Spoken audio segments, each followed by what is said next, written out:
70-80% انہوں نے جو سیشن ججز ہیں ان کا تبادلہ کر دیا ہے، سیشن اور ایڈیشنل سیشن ججز کا، اور ڈفرینٹ ڈسٹرکٹس میں یہ بڑا تبادلہ ہے۔ اب ظاہر ہے وہ نئی چیف جسٹس آئی ہیں اور وہ ایک نئی ٹیم کے ساتھ کام کرنا چاہتی ہیں۔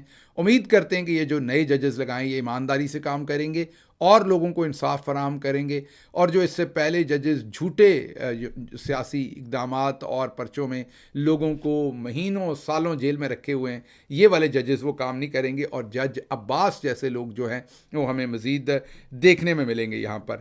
اچھا جی، سینیٹر عرفان صدیقی نے اڈیالہ جیل میں جانے کا ایک اپنا منجن بیچنے کی کوشش کی اور کہا کہ مجھے فلاں جگہ پر رکھا گیا، اور اس کے اوپر احمد نورانی صاحب نے ان کی کلاس لی۔ انہوں نے کہا آپ جھوٹ بول رہے ہیں، آپ نے کہا کہ مجھے ایف آئی اے نے پکڑا، آپ ہمیں بتاتے رہے سب کو کہ آپ کو آئی ایس آئی نے پکڑا، اور بار بار آپ یہ بات کر چکے ہیں۔